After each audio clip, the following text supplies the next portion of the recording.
आज आमर उपस्थित अच्छा श्री रामचंद्र भंज मेडिकल कॉलेज भेषज विभाग मुख्य आपंकर परिचित प्रोफेसर जयंत कुमार पंडा मेडिसिन डिपार्टमेंट हेड सब डिपार्टमेंट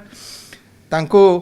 पचारि बुझा जे ये जो रोगी मैंने सब आसुँच कथा हूँ आम जाना दरकार कहार स्वल्प लक्षण हो कहार मध्यम लक्षण प्रकाश पाइला ये सब जिन साधारण जनता जाना दरकार आम केतबेले डाक्तरखाना जावाक पड़ो आउ केते समय पर्यंत आम घरे रही चिकित्सा हो पार मुझे प्रसंग में आज प्रोफेसर पंडा को पचारि प्रथम प्रश्न सारे कौन कौन आम लक्षण रू जापर जे जड़े लोकर स्वल्प लक्षण बा से माइल्ड केस होकर अच्छी बा से मॉडरेट केस को गलानी बा मध्यम लक्षण युक्त हो गलानी कि सीरीयस है ये जो तीन प्रकार विवाहीकरण आमर अच्छे आम सेटा को साधारण लोक केमिति जानीपर ये जो महामारी कोविड-19 लक्षण को तीन भाग में विभक्त करा जायछि कहीं ना चिकित्सा से अवस्था अनुजाई करा जाय थाए। प्रथम अवस्था हला सामान्य, द्वितीय अवस्था हला मध्यम, तृतीय अवस्था हला गुरुतर। जेतेबेले रोगींकर लक्षण प्रकाश पाए बा रोगी अन्य जड़े रोगी संस्पर्श रे आसी थांती सी लक्षण गुड़ाक हला साधारणतः आमर नाक बंद हवा, छिंक हवा, गला रे बथा हवा बा देह हाथ गोड़ बिंधा हवा, सामान्य ज्वर हवा। ये जो लक्षण साधारणतः आमर निश्वास प्रश्वास सिस्टम जोटा नाक और छाती एथिरु आरंभ होता है। तो जितेबाला यही लक्षण थाए किंतु रोगीर छाती बथा न थाए बा रोगी धई सई न थाए और ऑक्सीजन सैचुरेशन 95% उपरे थाए बा रक्त रे ऑक्सीजन परिमाण यथेष्ट थाए ताकू आमे सामान्य रोग कही थाउ। यही अवस्था रे लोकों को घरे रही होम आइसोलेशन रे चिकित्सा हवा पई कुहा जाय थाए। द्वितीय पर्याय रे जेतेबेले रोगींकर किछि लक्षण देखा दिए जहा कि छाती बथा हवा बा धई सई हवा सेतेबेले दुईटी जिनस रे स्थिर करा जाए रोगी घरे रहिबे बा डाक्तरखाना को जिबे। प्रथमतः हला आमर निश्वास प्रश्वास नंबर बा संख्या जहा कि 24 रु ऊपर हेले आमे रोगी को कहू जे आपण डाक्तरखाना रही जावा भल हम। आउ जो ऑक्सीजन सैचुरेशन बा रक्त रे अम्लजान परिमाण जदि 92% रु कम रहे ताहले से माने डाक्तरखाना रही जावा भल हम। तो जेतेबेले एई सैचुरेशन कमी कमी आसे आमे सतर्क हो जावा दरकार। 24 उपरे जदि आमर निश्वास प्रश्वास चले आउ ऑक्सीजन परसेंटेज जदि 92 रु कमी जाए आमे मॉडरेट डिजीज रे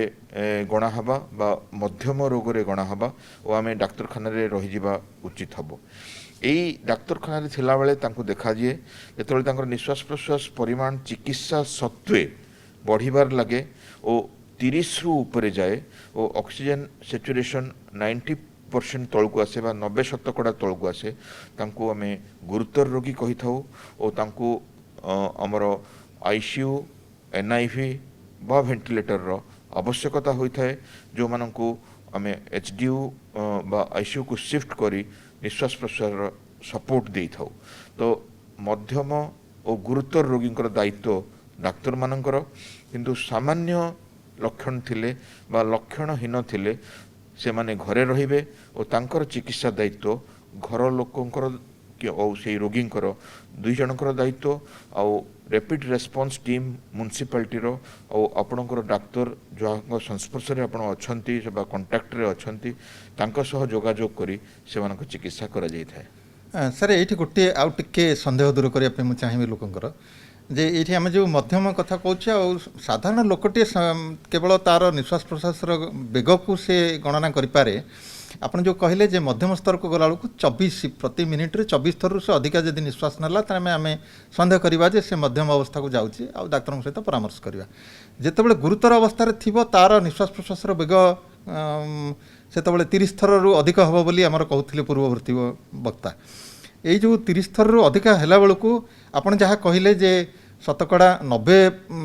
भागरू कम हो जाइथिबो तार ऑक्सीजन सैचुरेशन ये दुईटा भितर संपर्क कौन प्रकृति में से सब बेले से संपर्क रखा हुए तो जेते ये दुईटी भितर जदि जेकोसी प्रथम देखा दिए धरतु आप निश्वास प्रश्वास नंबर 30 रु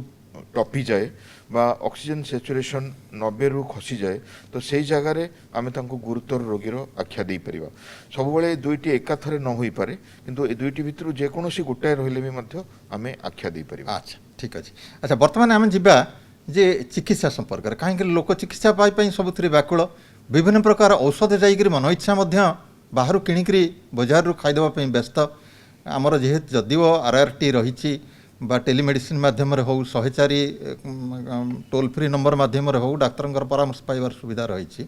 तेज कौन कौन प्रकृत में जो 3 भाग आप कले से 3 भाग रोगी मान केमती कौन चिकित्सा प्रकृत में वैज्ञानिक पद्धति दबा कथा नहीं मन जाए से विषय टी आम लोक मान कह प्रथम अवस्था जहाँ सामान्य अवस्था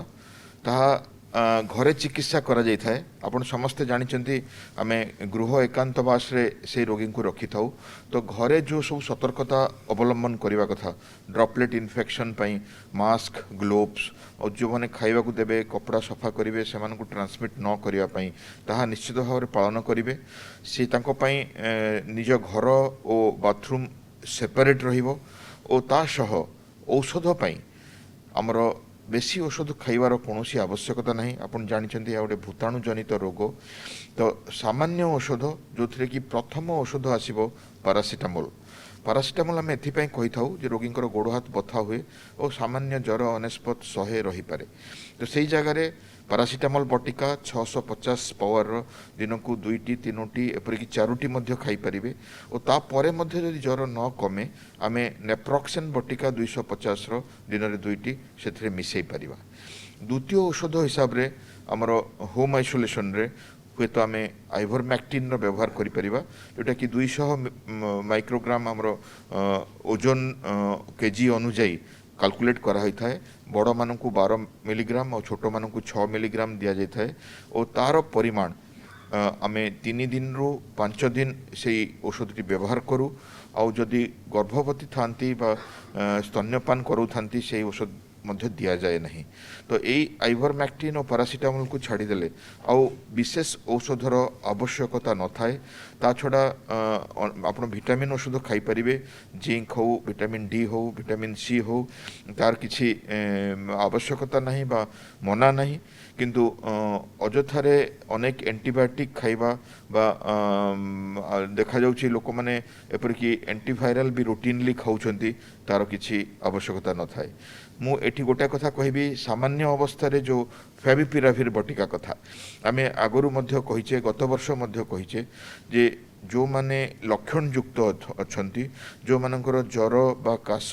बढ़िबारे लागिची और संदेह करा जाउची जे जो मानकर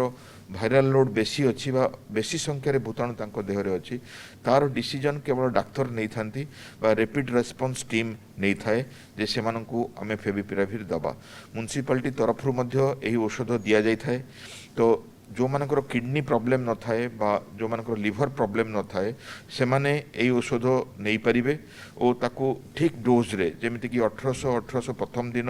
800 5 दिन रु 6 दिन दिया जाय थाए ताकू सठिक भाव में खाइबा दरकार तो सठिक व्यक्ति सठिक डोज रे सठिक ड्यूरेशन पे खाइबा दरकार और काहाकू दिया जीव नहीं ताहा मध्य आमे जानिबा दरकार आमे निजे निजे जदि मार्केट रु फेविपिराविर नहीं खाइबा हुए तो हमरो बेसी क्षति हबो कम लाभ हम ता छड़ा गोटे जिनस रहा स्टेरॉयड बटिका आमे देखुचु लोक विभिन्न प्रकार स्टेरॉयड डेक्सामेथासोन हो प्रेडनिसोलोन हो मिथाइल प्रेडनिसोलोन हो मार्केट रु नहीं खाऊचंती और सामान्य बा लक्षणहीन व्यक्ति मध्य स्टेरॉयड खाऊचंती एई होम आइसोलेशन रे स्टेरॉयड रो रोल हला जदि लोकंकर ज्वर 7 दिन परे कंटिन्यू हला बा काश बढ़ी चलला देह हाथ गोड़ छेचिकुटी है ताहले आमे संदेह करवा जे ताको भाइराल लोड बेसी थाई पारे सेही जगह रे हम गोटे लो डोज स्टेरॉयड दिया जाए बा इम्यूनो मॉड्यूलेटरी डोज दिया जाए आम इम्यूनो सप्रेशन चाहूना रोग प्रतिरोधक शक्ति को सप्रेस करूना तो मॉड्यूलेटिंग डोज दिया जाए जहाँकि अति कम डेक्सामेथासोन आम 0.1 to 0.2 मिलीग्राम केजी दे था मिथाइल प्रेडनिसोलोन 0.5 to 1 मिलीग्राम पर केजी दे था सही कैलकुलेशन अनुजाई से स्टेरॉयड केवल 5 दिन पे दिया जाए और ताहा डाक्तर सुपरविजन रे हवा दरकार कहीं ना से समय जदि आपण इंडिस्क्रिमिनेट यूज करेंगे यही भाइराल लोड बढ़िबार संभावना थाए रोगर प्राथमिक अवस्था जदि आम स्टेरॉइड खाई चलिबा भाइराल लोड बढ़िबार संभावना थाए तो सामान्य अवस्था जिते कम औषध खाइबे सेते भल देह हाथ गोड़ पथा हेले ज्वर आसिले पारासिटामोल आइभरमेक्टिन टी खाई परिबे आउ जदि आवश्यक हुए ज्वर बढ़े बा बथाबथी रहे बा काश लगी रहे आमे स्टीरॉयड दे थाउ स्टीरॉयड रो इनहेलेशनल फॉर्म ब्यूडेसोनाइड कही स्टीरॉयड अच्छी जार कि इनहेलर्स अवेलेबल अच्छी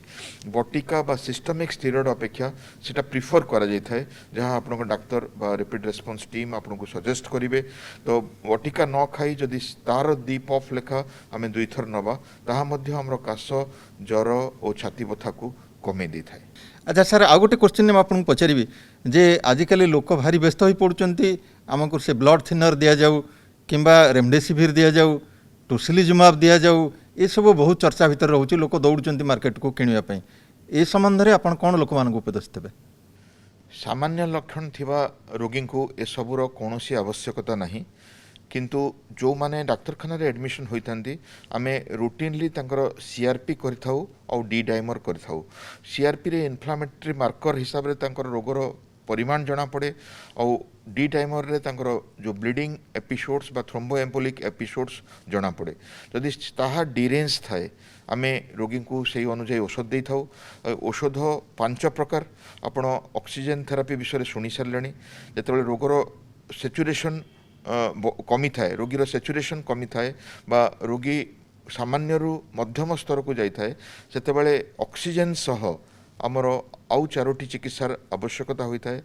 प्रथम चिकित्सा है स्टीरॉयड जहाँ आम आलोचना कले आम यही जगार इनहेलेशनल स्टीरॉयड न दे इंजेक्टेबल स्टीरॉयड दे थाउ से डेक्सामेथासोन हो बा मिथाइल प्रेडनिसोलोन हो ताकू 0.5 to 1 milligram KG body weight रे दिया जाय थाए मिथाइल प्रेडनिसोलोन और ता छड़ा आमर जो एंटीवायरल ड्रग्स जो माने घरे फेविपिराविर खाउथले बा आवश्यकता थिले दिया जाउथला तांकू रेमडेसिविर दिया जाए जदि से माने डाक्तरखाना रे रहंती और तांकर वायरल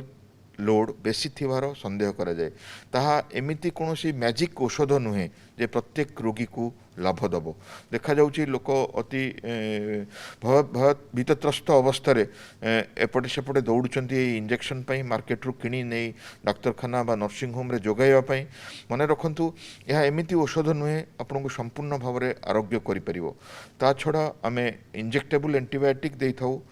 और जो लो मोलेकुलर हेपारिन बा ब्लड थिनर ताहा दिया जाए जदि आमर डी डाइमर बेसी रहे